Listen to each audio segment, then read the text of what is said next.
Magic should be mysterious, surprising, and defy logic. Magic is hard work. Every single movement has to be practiced thousands of times. It's alright. We're used to that.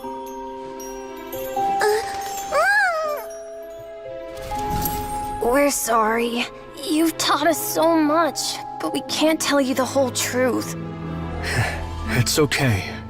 Do you still remember what I told you? This world is full of lies and falsehoods. I only hope that one day, you can find your own truth. What about you? Have you found your truth? Magic is my truth. I want to perform a magic trick so great that people will always think of me when they talk about it. For a magician, what greater honor could there be? Look! Behold! Linny is sealed inside the box. Will he manage to escape? 10 years ago, Caesar attempted this very trick, and it was at this precise moment that...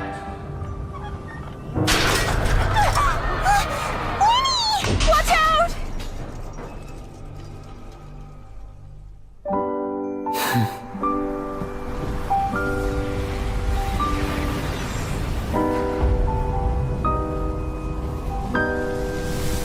Mysterious. Surprising. And logic-defying. Isn't that right? This honor belongs to you, Caesar.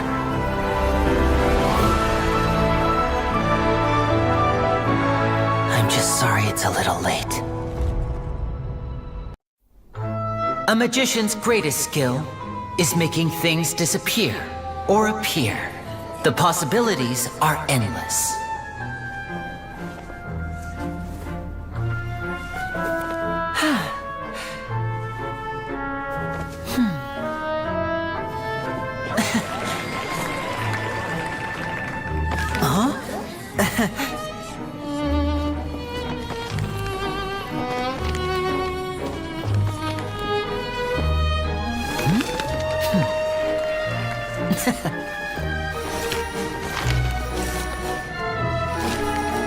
But this isn't what you came for. These little tricks, you've seen them all before.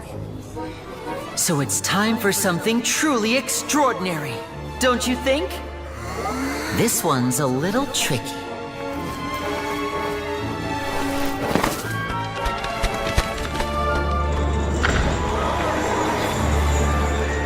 Using this water tank, I shall make my sister vanish completely, right before your very eyes.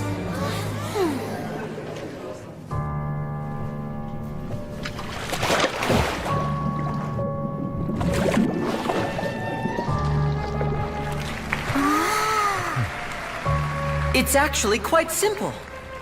She'll just turn into air bubbles and float right out of the top.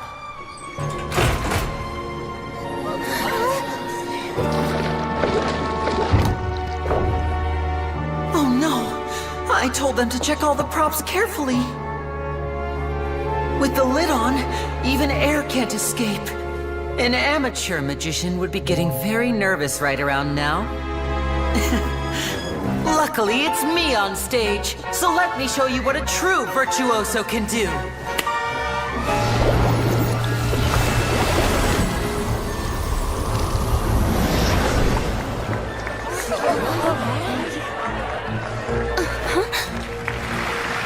Lynette, are you still there?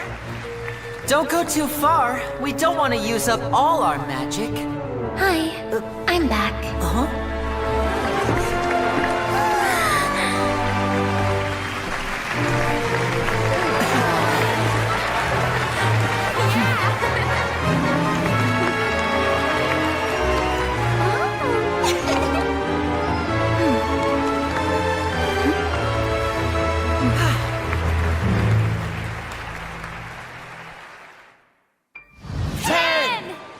Almost there now. Whew. Swapping two people is harder work than you might think. Even Even a master magician like me can't guarantee I'll get it right the first time. Hey, wait! Is this the back one? I can't tell. They both look the same inside. Huh? No, that's not it. I'll try again. 7! Hey, slow down! Honestly! 5! 4! 3! Whoops! That doesn't count! 0!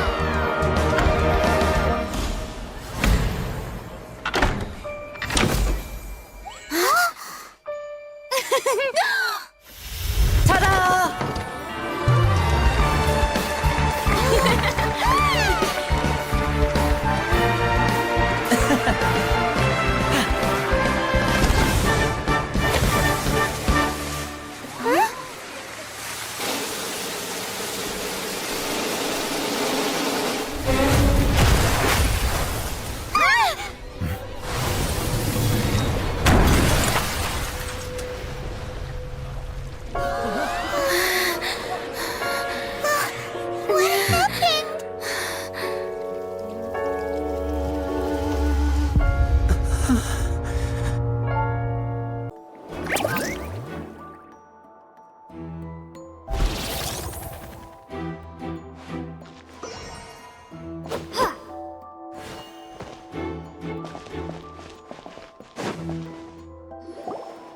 Hey, you!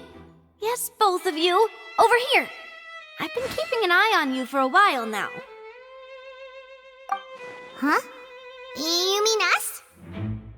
That's right. If I'm not mistaken, you're also among those who wish to cut down the thorns and pursue the truth. No? And by the looks of it, you're not from Fontaine. Well, you're right on the more about that one, but who are you? Have you never heard of the Spina di Rosula? From mediating disputes and providing protection to solving conundrums, you name it, Spina di Rosula does it. And I, Navia, have the honor of being its renowned president. Though those who play by our rules call me boss. I'm Silver, her attendant. Pleased to meet you. And I'm Melus. Demoiselle's various daily needs and affairs are under my purview. Huh? Boss? Demoiselle? What gives with the names? Well, I am the second generation president. Malus and the others are still used to my previous title. My apologies, Demoiselle. Should you prefer, boss, I will endeavor to use that instead. No, no need. You don't have to call me boss. Just Navia is fine. Okay, if you say so. Not that we're members of Spina di Rosula anyway. All merely trifling details. Never mind. Now, back to the situation at hand. That's right. I've always kept an eye on the serial disappearance cases. My interest stems from a matter back from my father's time. Judging from the look of things, I find Linny an unlikely mastermind. Really? We think so too! That's why we're looking for clues now. But how did you come to that conclusion? Intuition, naturally. My unparalleled intuition. Farina sure was quick to point the finger at Linny without any decisive evidence whatsoever, wasn't she? But that's not uncommon for her. If you remember, the Justice had to interrupt her and ask if she was pressing charges just to keep her from getting carried away. Anyway, a trial begins the moment someone levels charges. And, of course, there was no way Farina was going to back down in that situation. Sounds more like you just don't trust the Hydro Archon. Well, what's your opinion? I must admit that she can be interesting at times, but liking her doesn't mean that I'll blindly agree with her. All right, I've answered your question. Now, it's time you answer mine. Wait a minute, did that answer count? Well, I say it does. But don't worry, You won't hear any pointless questions from me. In your opinion, do you think it's right to treat a trial like it's an opera?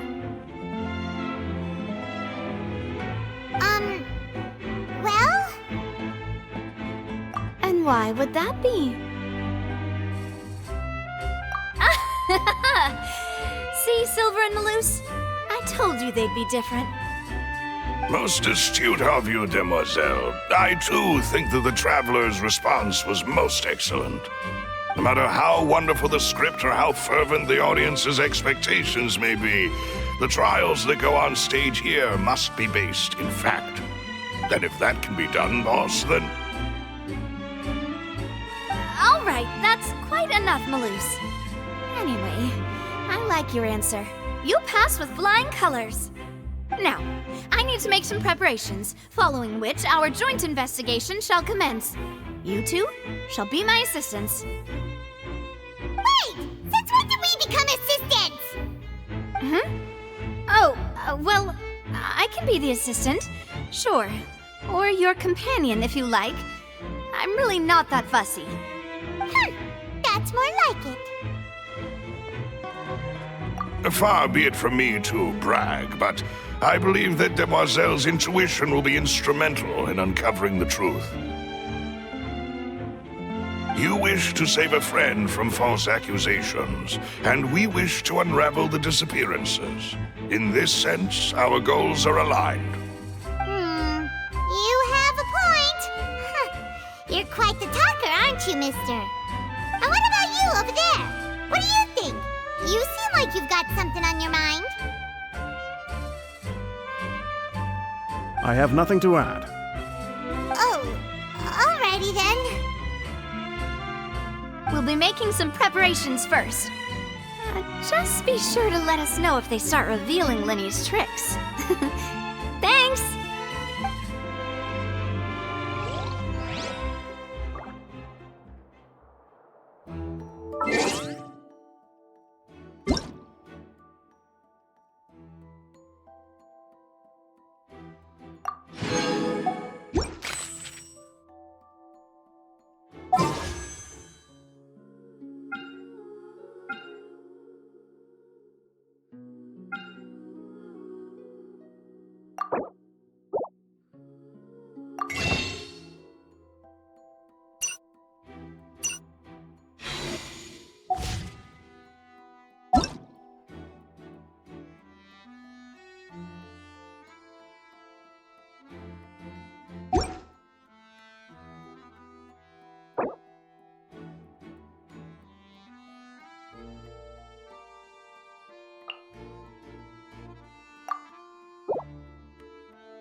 Lenny's still talking to the guards. Seems he'll have a lot of explaining to do. I think someone will be assigned to monitor us later, but that's alright.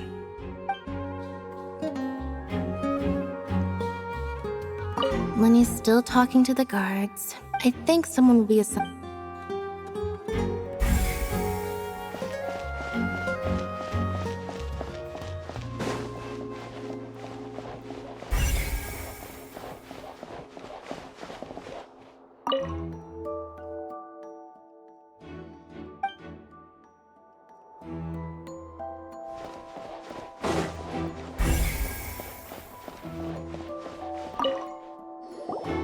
I see that you're investigating the area.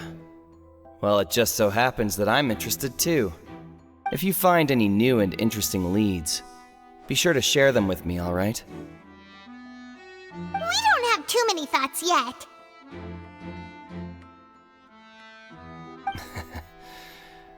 Then why don't I tell you my hypothesis first? The way I see it. And I'll start it with that loud thud. The thud? Oh, you mean the sound that happened during the countdown? Yes, exactly. It wasn't terribly loud, but I suspect that most people heard it. It's just that everyone was awaiting the results of Linny's trick with bated breath, so no one paid it much mind. But now that the incident has happened, the thud has become an important clue. That makes sense. So, what do you make of it? I'm of the opinion that it may have been the sound of Linny's accomplice, Lynette perhaps, jumping atop the water tank or something like that. And when the pyrotechnics went off, she cut the rope, sending the water tank crashing down. But wasn't the noise we heard too loud for that? Perhaps the balance wasn't right, leading to a particularly rough landing.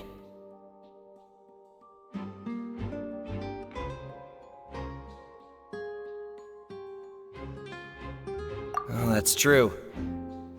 I suppose I must reconsider. That does remind Paimon, though. What was with that sound?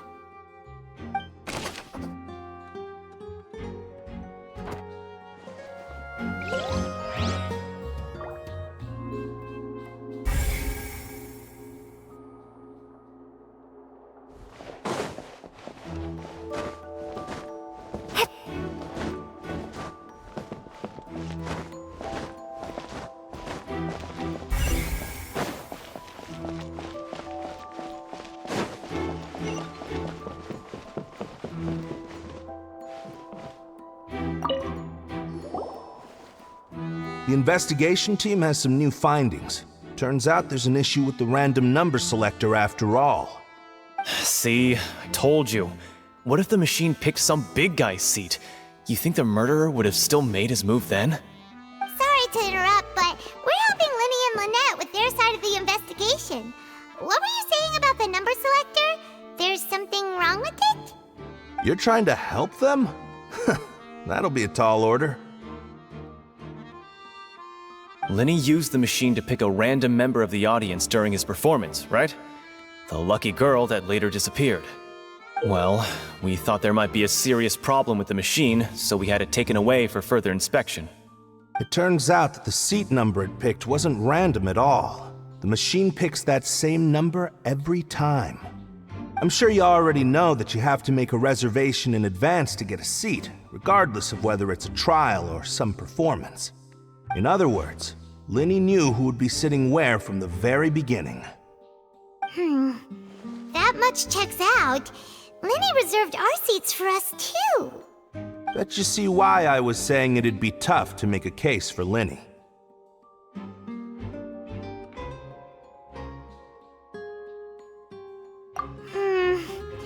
Even though it's bad for Linny's case, Paimon had better write it down.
I know.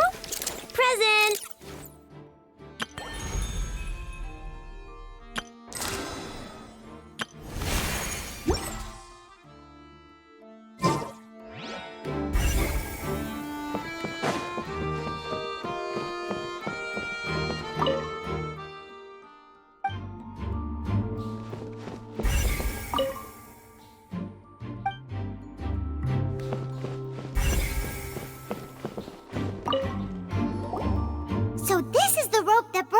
caused the water tank to fall?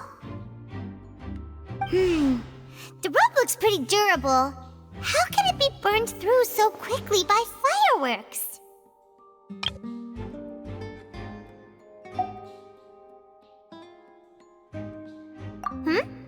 Why are you suddenly so serious, Traveler?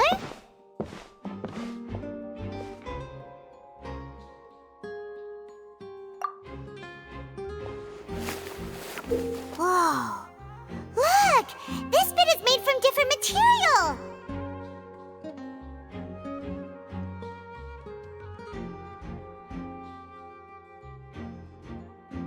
Most of it was burned away, but there's still a little bit of it left.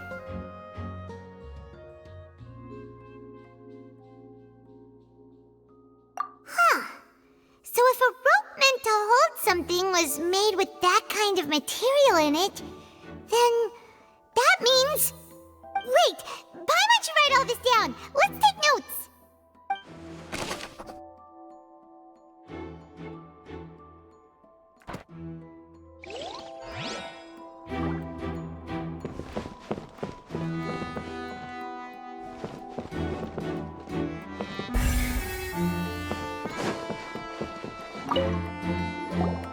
Hello there.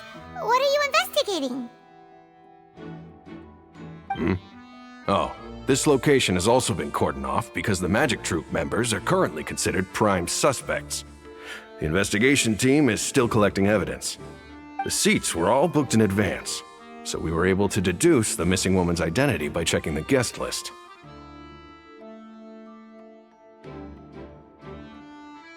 Sure, it's not like this is confidential information. We will publish it later anyway when we petition the public to help us find the missing person. Her name is Halsey. She's a painter from Fontaine who's made a bit of a name for herself.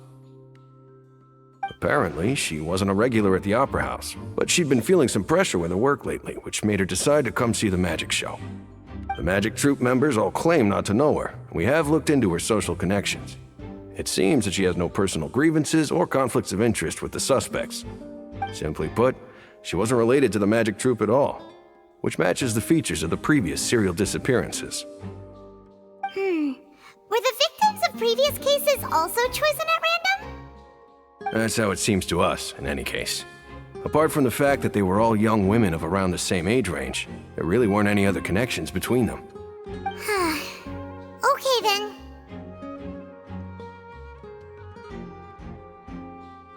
No need to be so formal. If you do happen to see the missing girl, please be sure to contact us. It is of utmost importance that we get to the bottom of these disappearances.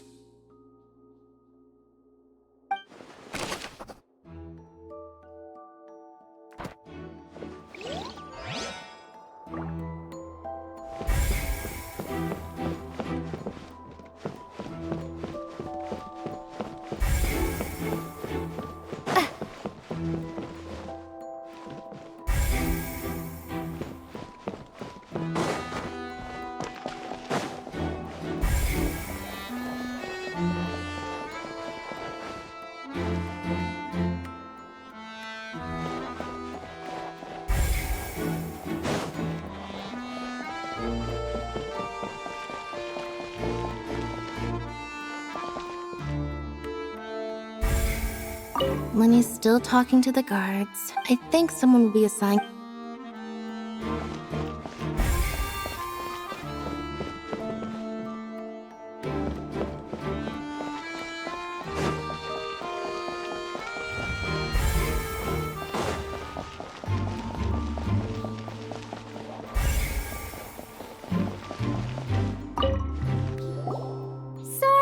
But no one can freely enter or exit the Opera House at the moment. If you wish to leave, you must register your identity with us first. No, we're not leaving. We're representing Linny and Lynette as attorneys, so we're investigating the case. Were you always guarding this entrance? Yes, after the Chief Justice gave the order, everyone coming in or out must undergo a strict inspection. So, the missing girl couldn't have left from here. At least, not... I doubt there was much opportunity then, either. How can you be so sure, Well, Because I was in charge of security near the entrance at that time. I couldn't see Linny's performance from here, which was quite a shame. Just my luck. But still, I did not abandon my post, and I stayed put no matter how loud the applause was. If someone had so much as even approached the door, I would have noticed it, let alone if they had tried to leave. We Melusines are good at that sort of thing, you know. So, it's safe to say the girl couldn't have left through here. Alright, thank you for your help. This'll be useful info.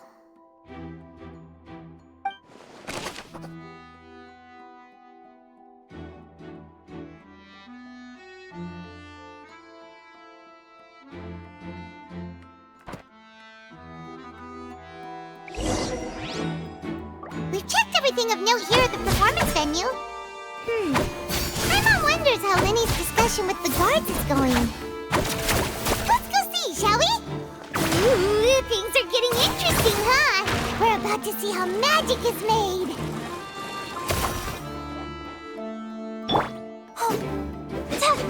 Ha! Yeah!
Understood.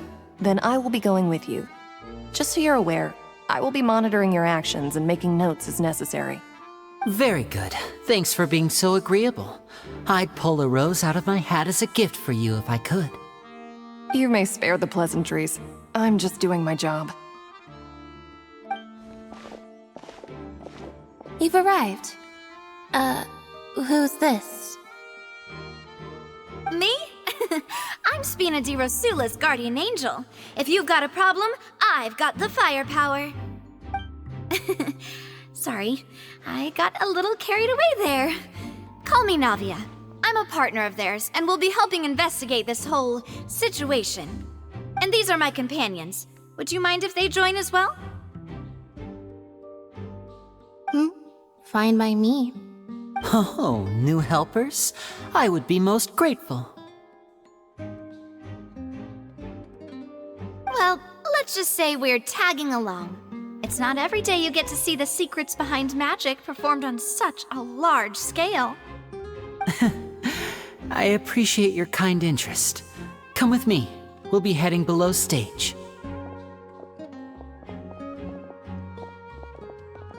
Huh? Below stage? Yes, a world of secrets is hidden beneath this magic box, prepared specifically for this switcheroo trick. But before I reveal everything, you should have a look first. Notice anything strange here?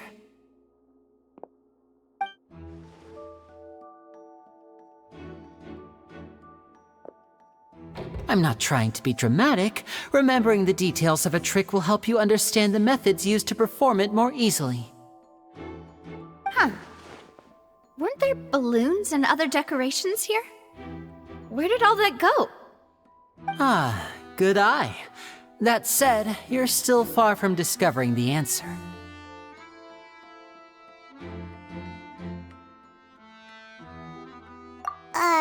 The back?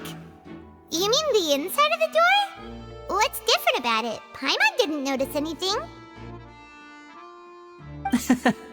Very good indeed. I thought you might not be able to catch that, given that you were sitting in the first row. The back of this door was patterned. Those patterns are now gone, replaced by a smooth wooden board. So, if you put 2 and 2 together, what do you get?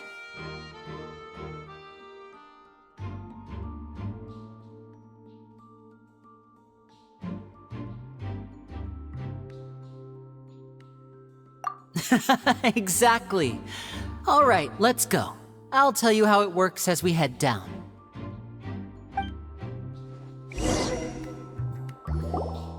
Oh, so there was a passageway under the magic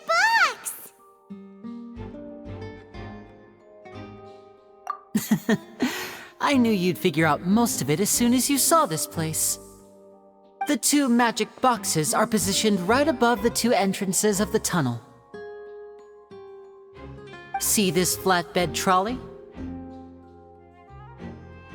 The box with the lucky audience member in it would be shuttled over to the other side using the trolley. This trolley can raise and lower and even rotate, ensuring that the box will face in the right direction. I see. So that's the purpose of the box inside another box. Precisely. The inner box would descend after the audience member was put inside and be moved along the trolley, all while the outer box would remain on stage as if nothing had ever changed. So that's how you did it! Once the box was lowered, the trolley would store some energy through this device here, with which it would complete the rest of the steps. The audience member would only be able to feel some slight movements in the dark, and by the time she walked out, she would already be back on stage.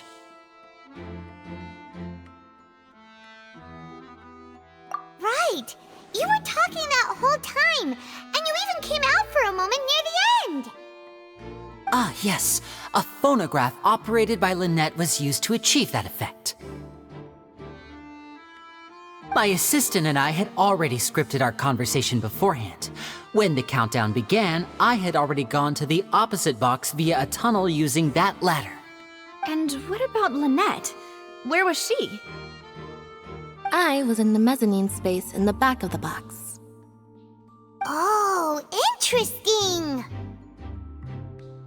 That's how we were able. I mean, we are twins. All it takes is a change of clothes and no one can tell who's who. And that's my favorite part of this trick. Only Lynette and I can perform it. So that's how it all worked! Wow, every detail you revealed was more amazing than the last! Lynette would briefly walk out of the box and then go back in, jumping into the tunnel and escaping before the box on the trolley could finish ascending. And then I walk out of the other box in the audience area, and the trick would be complete. The operative word here being would. But as you saw, Cal was in the box, not our audience member. She, on the other hand, mysteriously vanished. We really don't know how that happened. If not for that interlude, this would have been an astonishing trick. I probably never would have figured out how you pulled it off. And yet, to think that someone was able to use this magic trick to commit a crime. Could we have a look around? I think we can come up with some more leads. This is the scene of the crime, so Linny and Lynette are not permitted to stay here. I'll escort them back up. Yes, of course. No need to be so strict now. I won't disappear into thin air, you know. Thanks, everyone. We're counting on you.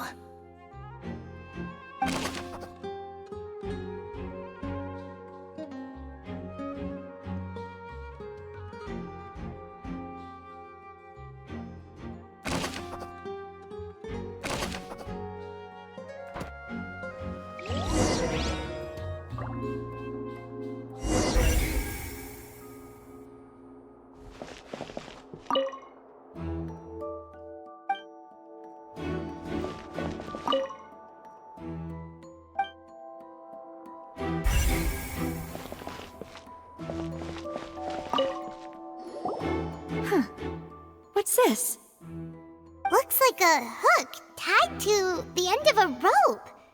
Huh? There's a... Perhaps it was a prop for a different trick. But why would it have been left here? Whatever it is, let's make a note of it first.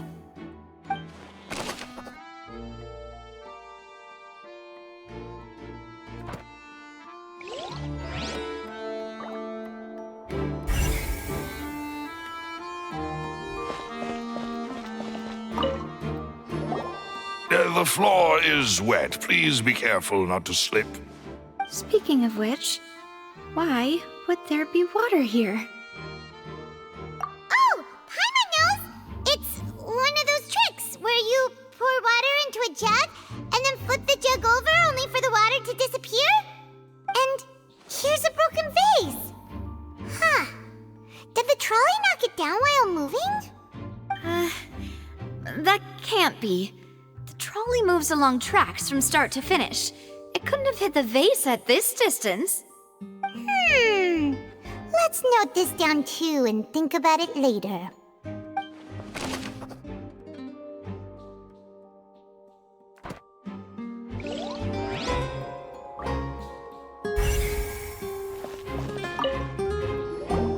Oh, these are the clothes that the lady chosen from the audience was wearing, right?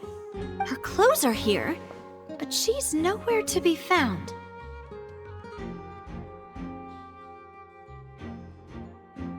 Right. And do you really need to do that if you're kidnapping them?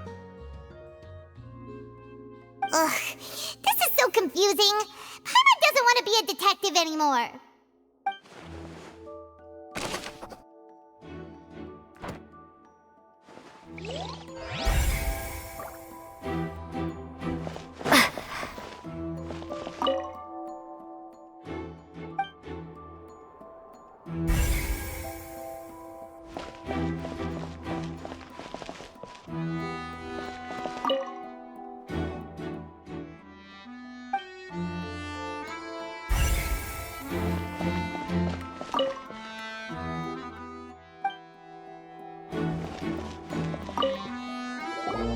What is this place? It seems someone could fit through here. Could this have been the suspect's escape route? Alone, perhaps. But if they had to pull another person with them, the space would be too narrow. But there are no other ways in or out of here. Oh, you're right! Let Paimon write that down.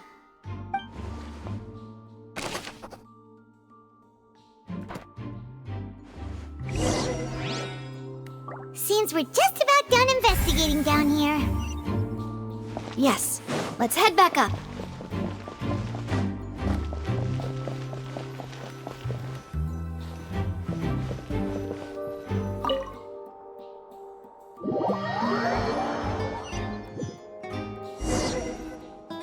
Well, we've ascertained the state of the crime scene. Let's find a place to sort out our findings once Malus returns. It seems to me that there are several things that don't add up here. Apologies for the wait, demoiselle. So, what did the guards say? Did the criminal escape through the vent? They believe the odds of that are very low, since the vent leads to the Opera House's basement. The guards have checked the area carefully. No one left through the basement during the performance or after the incident, and no one was found hiding there. So the tunnels become like a secret chamber then! You know, like the kind you usually see in novels! The plot thickens. Halsey's disappearance and Cowell's death are both quite inexplicable. No wonder Farina was so confident in her accusation. All the current evidence points toward Linny and Lynette. In other words, the charges are very likely to be upheld unless we make some considerable progress. Charges and then trial. So if the charges are upheld, they'll announce a sentence? That's right. This is how a trial goes in the Opera House.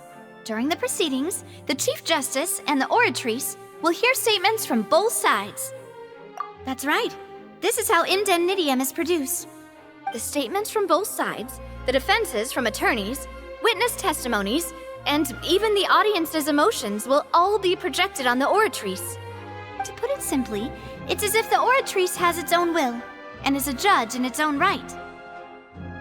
This also precludes any kind of favoritism on the part of the Chief Justice. And not that this has ever happened anyway.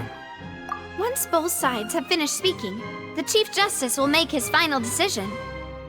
This, too, will be used by the oratrice as a reference.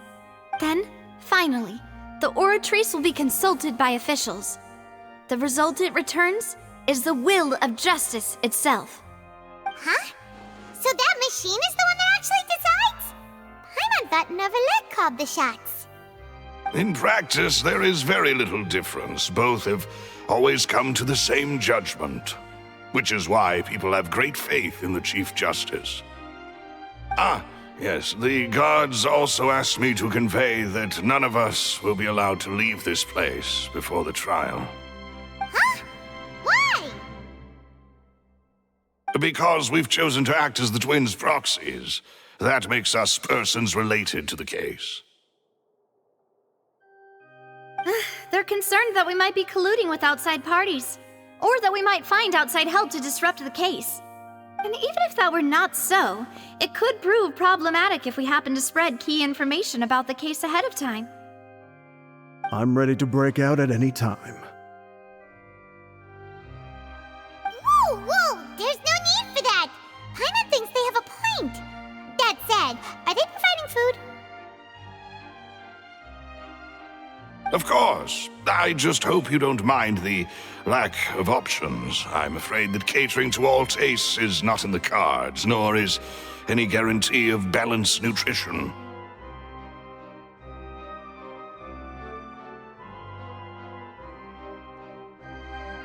In that case, let's just sort out our findings together here. Pity.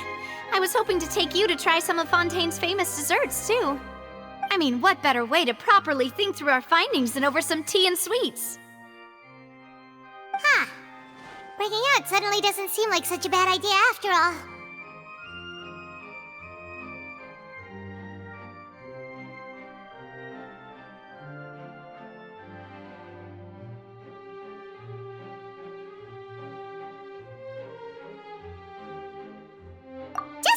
Just kidding! Paimon will still do her best, even if there are no snacks. What do you mean, no snacks? Of course we'll have snacks. If we cannot buy some, then we'll simply make some. Huh? Here? But how? Understood, Demoiselle. Everyone, please come with me.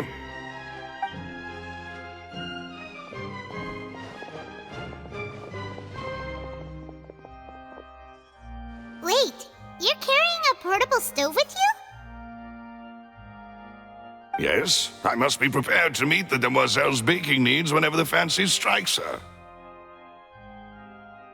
I have eggs, sugar, and almonds at the ready.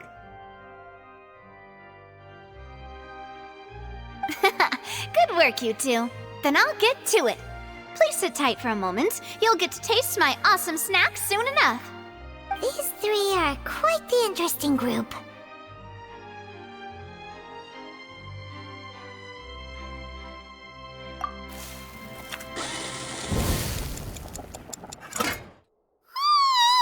And Paimon thought it smelled good while it was still in the oven! Oh, it's even better now. Paimon can't stop drooling. From the way you had these two guys carrying all that stuff around, Paimon thought you'd have them do more during the baking process. But you ended up doing the entire thing by yourself! Beating the egg whites, grinding almonds, everything! I was applauding. And I was giving encouraging smiles.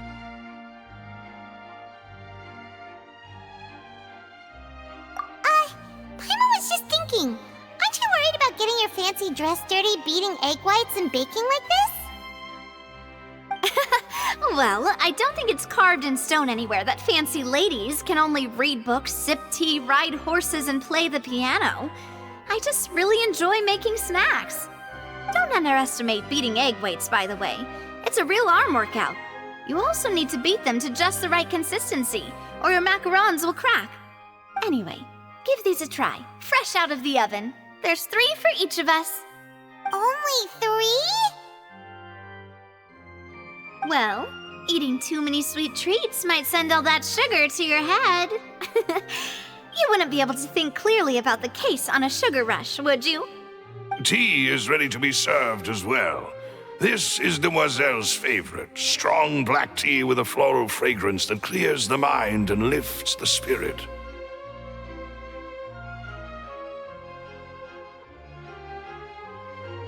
No need for concern. I'm merely doing as I should.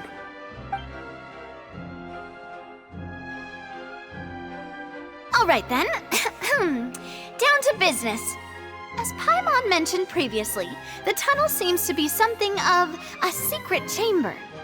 However, we can assume that Linny and Lynette were not alone within it. Some criminal also occupied its sealed confines. The magician twins could have committed the crimes, of course, but they lack any logical motive. Exactly! Why would they do such a thing right when everyone was watching?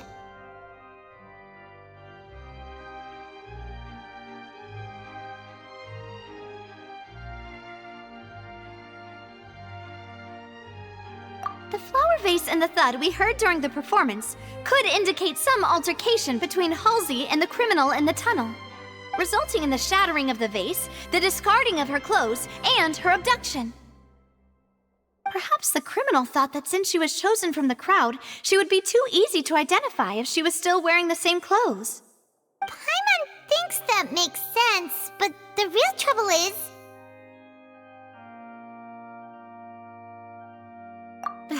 True. None of the clues we found thus far support the existence of this third person. But the only people left to consider are both technically victims, whether it's the missing girl, Halsey, or poor Cowl. Huh. Could Halsey have secretly made modifications to the magic props in order to murder Cowl before making her escape?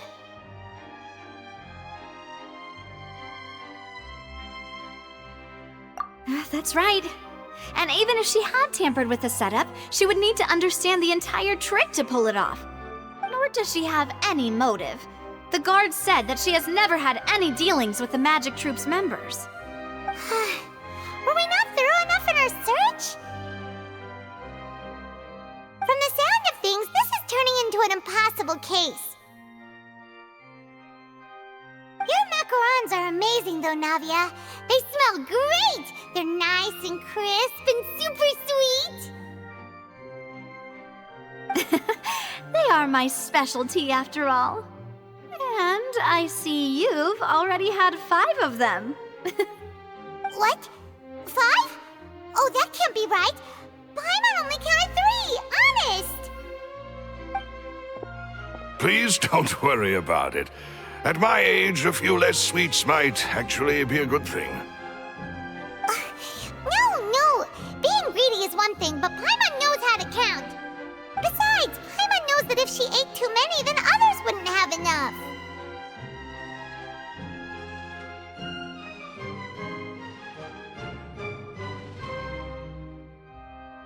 Wait, even you don't believe Paimon?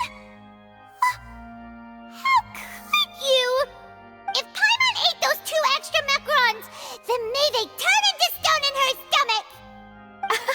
All right, we get it.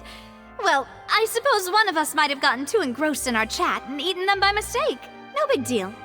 Malus, set up the stove again if you would. Huh? What are you doing?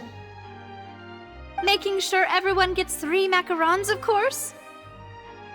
Exactly. We don't want to trouble you. As you wish, demoiselle. And I have the egg, sugar, and almonds. Well, this really is your hobby, huh?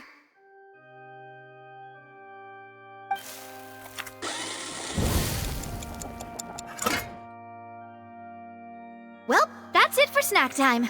I'm going to have another look around the area. I don't know what we're looking for yet, but we've still got some time. As attorneys, I suggest the 2 of you think the case over again. It would be awkward if you got all tongue-tied on stage during the trial. Alright, thanks for your help, and for the snacks. It was nothing. A small task for the Spina di Rosula. Silver, Malus, it's time to go. I'll be back if I find anything new.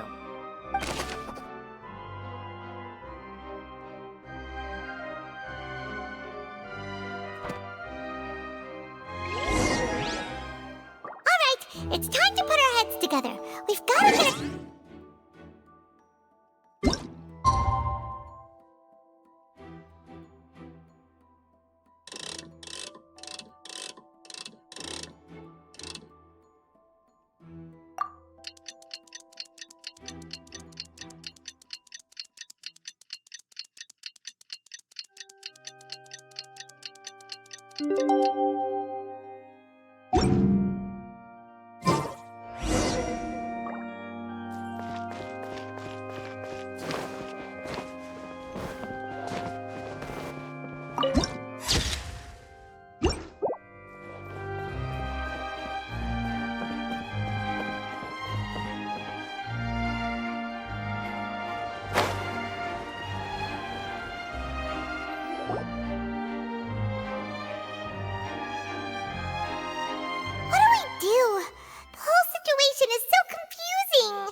Impossible things don't just happen.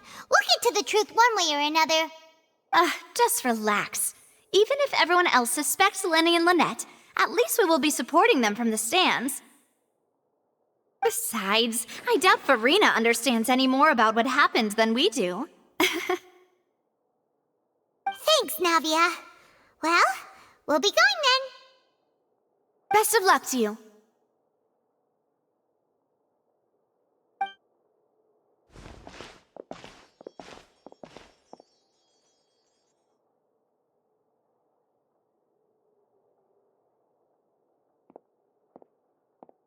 Ah, finally, you're back. Well, how did your investigation go? To be honest, you might be disappointed. No. We're already very grateful that you were willing to help. Well now, don't you all look disappointed. Don't tell me that your investigation came up empty-handed. That was to be expected, of course. The guilty can never produce proof of their innocence. But don't let that stop you. I shall be terribly disappointed should you, my most anticipated foe, concede so easily.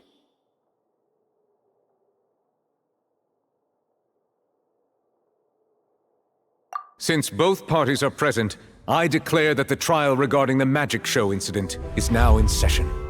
Firstly, in order for the audience to understand the causes and results of the incident, could we please have Mr. Linney explain the trick? Yes, of course. I will explain while Lynette demonstrates on stage. All the necessary items have been prepared.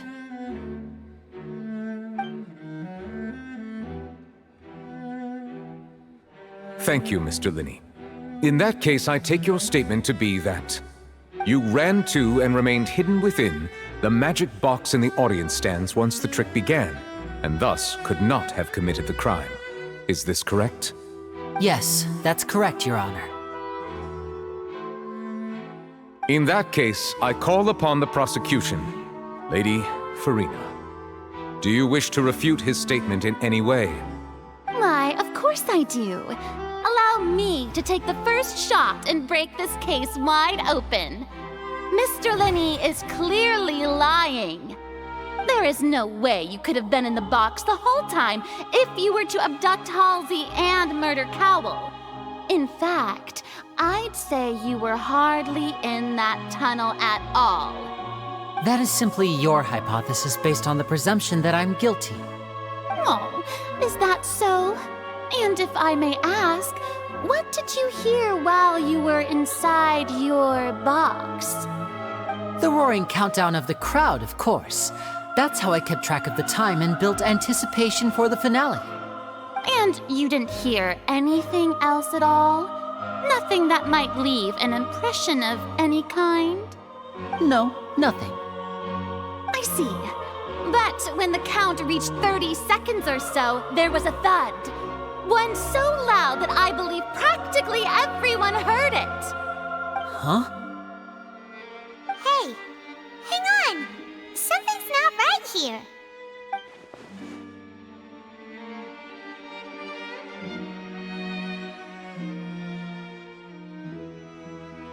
Yeah, I'm sure he could have heard a noise that loud from inside the box. I was right by the box and I definitely heard the thud. Look at those scales. Could those mean... Well then, ladies and gentlemen, allow me to use the words of the magician himself. You never know what can happen in the blink of an eye. Indeed, it seems his alibi can also collapse in the blink of an eye. Of course, I have armed myself to do far more than smash your alibi. Confidence cannot go unfounded, and my foundations are rock solid. Tell me, aren't you and Lynette actually from the House of the Hearth? The House of the Hearth?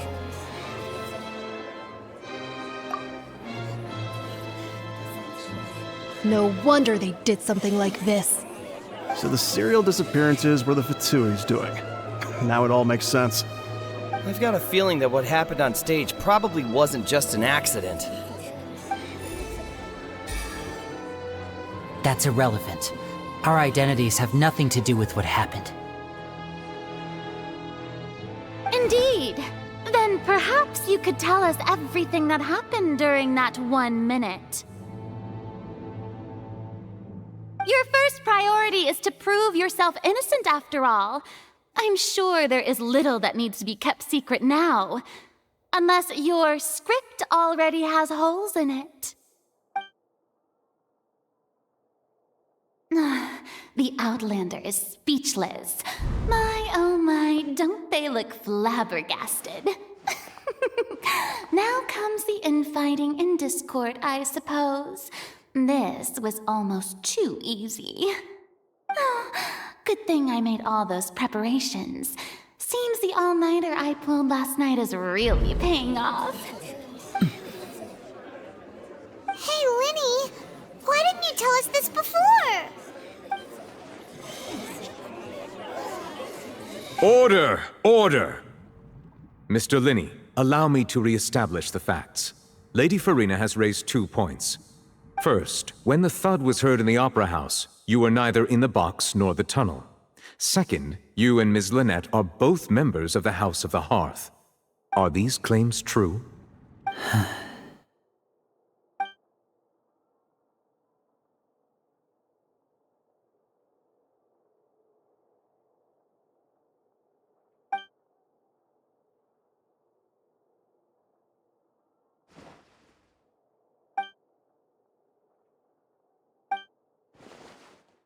Please answer my question, Mr. Linney. I'm sorry. Yes, they're true, Your Honor.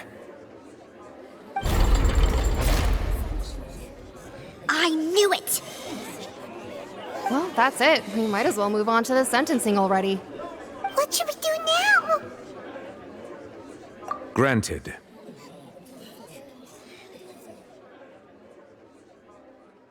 In that case, what is your request? Is that really necessary? They're already as good as guilty. The defendant deceived their own attorneys. What is there left to discuss? Order! Order, I say! Your request is reasonable, and we shall adjourn. This trial will reconvene in 1 hour. So you would stick to Mr. Linney's defense even after knowing what you do now? You certainly have more professionalism than I thought.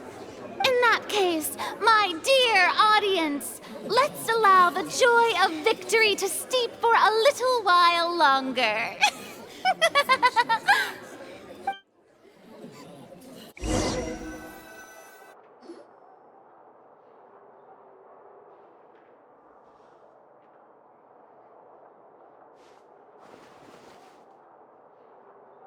Well, this is awkward.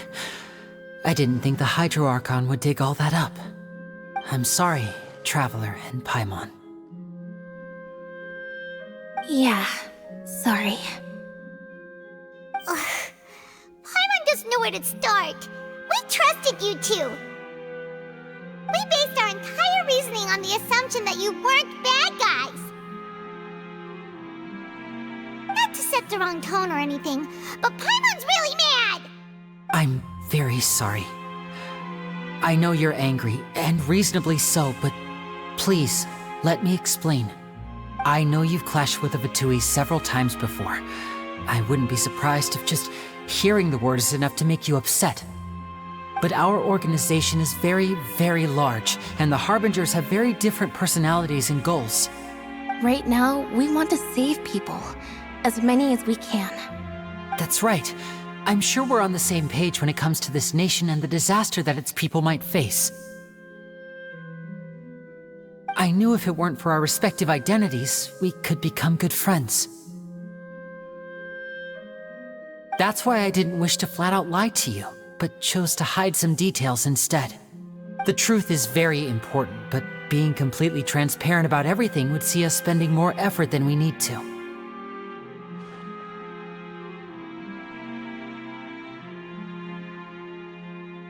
Right. So, you be the judge. Heck, if I were you, I fear that I'd even struggle to trust me at this point. You met a Fatus who works as a magician, a trickster by trade. All by coincidence, too. But still, I'm asking you to trust me. I am no criminal. At least, not in this case. Sorry. Please forgive us. Well, you both say that, but...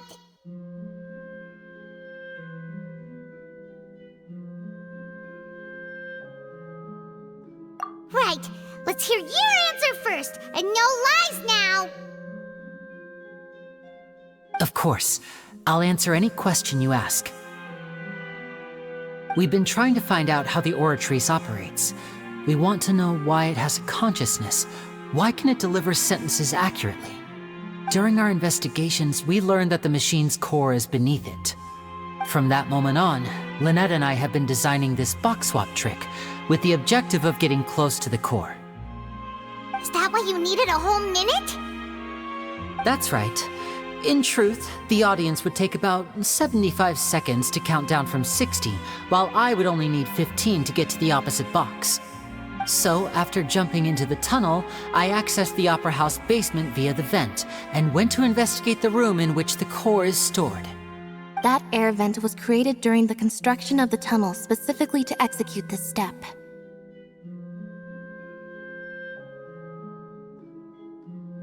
Well, nothing. As soon as I reached that room and was about to investigate, I heard someone's voice. Which should have been impossible, of course. I was quite certain that I was the only one in the room. That voice seemed to recognize me and tried to speak to me. I chose to err on the side of caution and retreated the way I came. On the way back, I saw the broken vase and the clothes on the ground, but the countdown was almost finished, so there wasn't time to give it any thought. After that, the homicide occurred just as you saw. Well, that explains why you didn't hear the thud. Because of that prophecy I told you about, of course. We must know all we can about this nation's secrets in order to deal with that prophesized crisis. That's the only way we can save everyone. So, there you have it. The whole truth. I swear, I didn't hide anything from you this time.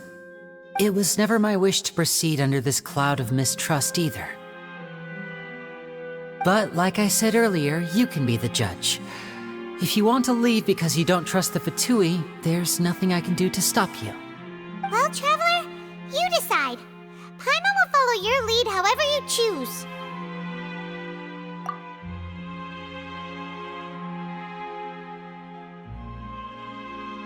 Okay, thank you. Thanks for giving us a chance. The current problem is that the scales are tipped pretty badly against you two. If we want to refute the Hydro Archon's accusations, we're gonna need a seriously watertight defense. Huh?